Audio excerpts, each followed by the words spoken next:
All right, so we are on to our next Young Scientist finalist. Let me introduce Sofia Tomov from Knoxville, Tennessee. Sofia? How are you, dear? Great, how are you? Good. Excited? Yes. You're going to do a great job. Thank That is you. yours. Lights are on. Good luck. Okay. If you've ever been prescribed a drug, you've probably noticed the list of side effects, ranging from dizziness to death. With over 70% of Americans on at least one prescription, variable responses to medication are a huge problem. 1.5 million people were hospitalized for side effects last year, which are the fourth leading cause of death. I wanted to help people suffering side effects by innovating a way to help doctors predict a patient's response. I began my journey by hypothesizing that a person's response is determined by their genome, or all their DNA. To develop my idea, I thought about DNA. DNA codes for proteins, and a mutation in the DNA changes the code, which could alter the protein. Proteins regulate a drug's absorption, so a change in the protein can change the absorption and a patient's response. When I read about genome sequencing, I thought, wow, what if there's a way to analyze a genome to find a mutation? Then there might be a way to correlate these mutations to side effects. Research confirmed that mutations cause side effects. However, knowing the mutation only solves half the problem. Doctors need to find a mutation in a 6 billion base genome. When I saw this challenge, I added to my hypothesis and predicted that I could innovate an algorithm or problem-solving procedure to find a mutation. This sparked my next idea. I could innovate a string-searching algorithm. String-searching algorithms are computer programs that find a string of letters in a text. The genome is the text and the mutation is the string. My innovation is an algorithm that finds mutations linked to drug responses. How will string-searching algorithms save lives? These algorithms can find mutations, allowing doctors to search a database for mutations, compare them with ones known to cause side effects, and prescribe a possibly life-saving drug. I created design criteria for my invention. It needs to be functional, feasible, and fast. Why is there a need for speed? A fast algorithm could be vital in emergency situations when the correct drug must be prescribed immediately. To address this need, I tested several algorithms, which I narrowed down to two: Apostolico-Giancarlo and reverse factor. Letters are compared through the above formula. Every string S of length m can be seen as a number in base B. These indices are compared until a match is found. Now that I'd done this research, I was ready to start the next stage of my journey. I knew that the existing algorithms couldn't find a mutation fast enough, so I innovated parallel versions of them. A parallel program can run on multiple computer processors. How does parallelism make an algorithm faster? Parallel computing is like weaving a rug, where the rug is the task or searching the genome, and the workers are the processors. If one worker does the job, it could take that worker a month. But if 10 workers do the job, the rug would only take a few days to finish. In a nutshell, parallel computing reduces the runtime by making processors work together. I found that parallelizing both algorithms accelerated each sequential one by 400%. Parallel reverse factor was double the speed of parallel Apostolico-Giancarlo, accelerating the algorithm by 800%. I ran my algorithm on the 3M supercomputer. This accelerated the sequential reverse factor by 3,000%. Although my algorithm met my criteria, I thought I could improve the feasibility, since the procedure for hospitals to access genomes is still not firmly established. To solve this problem, I looked to industry leader 3M, sparking my next idea to use 3M's Encompass software. This software lets hospitals access data like a genome. If doctors can access genomes, they can find mutations and prescribe a drug without side effects. Now I'm going to show you my prototype. My prototype is a graphical user interface that allows doctors to access genomes, find mutations, and link them to drug responses. Imagine you collapse with a seizure. You need a drug right away. The doctor enters your information about diagnosis, viable prescriptions, and sequenced genome. The doctor then runs my parallel reverse factor algorithm to gain information about mutations and viable prescriptions. The take-home message is that my invention, with the help of 3M technology, will help solve the problem of variable responses to prescription drugs by allowing doctors to make the pill fit the ill. I'd like to thank Discovery Education and 3M for this incredible opportunity, and my parents and mentor, Mr. Henderson, for helping me advance my project. Thank you so much.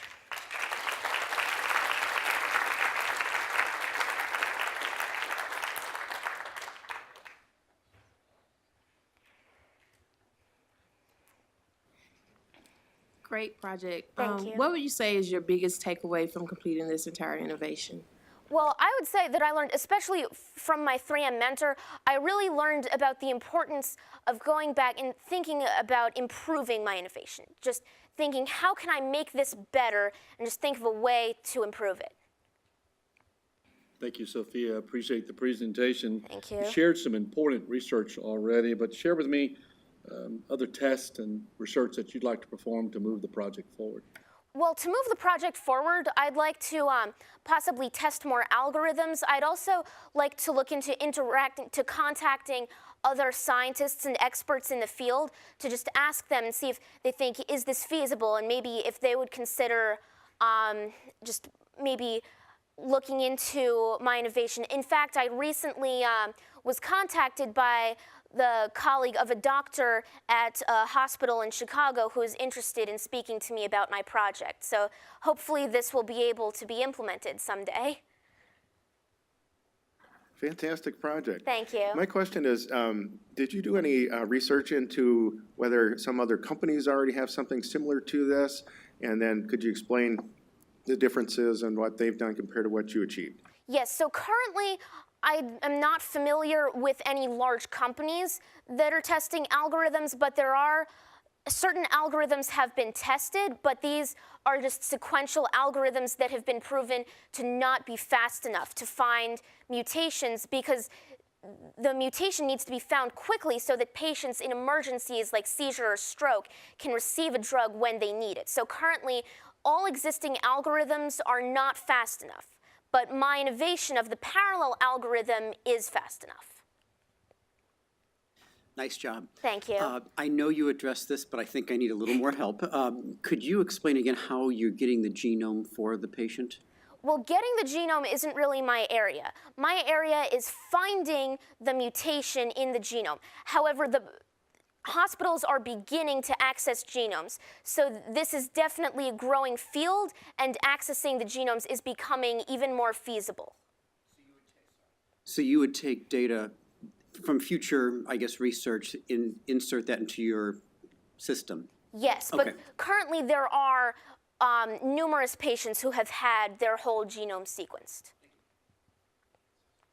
Great work. What was Thank your you. inspiration for this project? Well, my inspiration was when I saw these advertisements for prescription drugs, and the side effects ranged from dizziness to death. And so I wondered what was causing these responses, that for one person a drug might cure the patient, and then for others it might not work or even have harmful side effects. So I researched this problem, and that led me to the genetic mutations.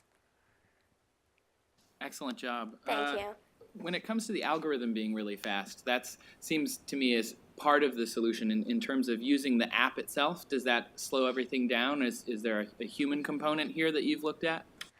Well, that would not slow anything down. There is just a human component in terms of the doctor just kind of reading the results that are returned by the prototype and the algorithm, and then just making the final prescription.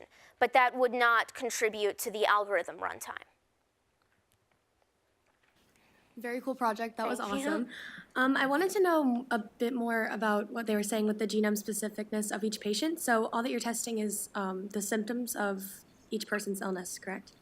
Yes, and also the mutations that are linked to their responses to a drug. Okay, so I was a bit confused as to how, can you explain a bit more about how patient-specific it is and how you could improve that in the future?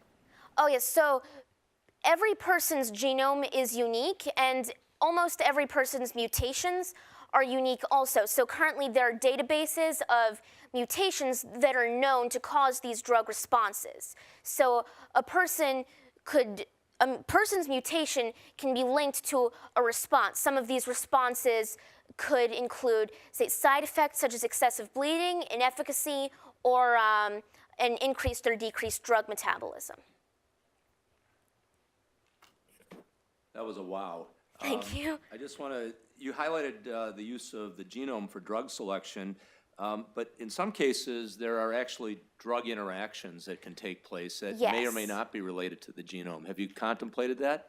I've looked into that a little bit. I'm familiar that there are some mutations that could be linked to drug responses, but the thing is that I would like to address that in the future. Thank you. You did really good. Thank you. Did you have fun? Yes. That was good. That was Thank good. you. We're going to head out that way. Okay, thank you.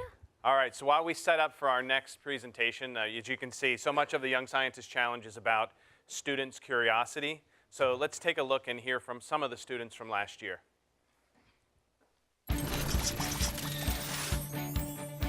My favorite part about science is how it can be applied to all kinds of situations. Anywhere you want, you can take science and apply it to everyday life. My favorite part of the scientific process is doing your experiments and then building something out of those results. I would say it's testing. Without testing, you would just go through a bunch of assumptions and you'll never know if your goal is actually being fulfilled.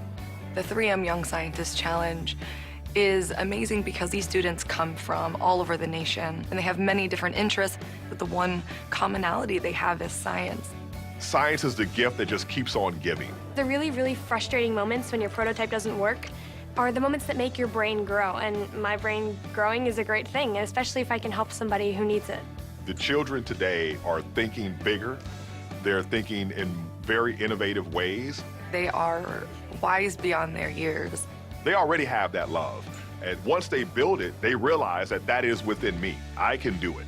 I created an ocean energy collection device that converts the kinetic movement of water into electricity for people of developing countries. My pen pal in Ethiopia is 9 years old, and she's living in energy poverty, and I wanted to create a solution that could help her and provide electricity so that she can have some of the same opportunities that I do. My project was a device for the autistic in which detects the stress level of an individual wearing it. I saw autistic students go through emotional outbursts and learned that these emotional outbursts are known as meltdowns, and they are triggered by these high stress levels. Since I'm really interested in science, I thought there could be a way to solve this problem. When they come to the 3M Innovation Center, they see that this is so much more than just their science project. It's about relationships. Science is about conversation, and they get to meet other young scientists. These kids are going to do amazing things.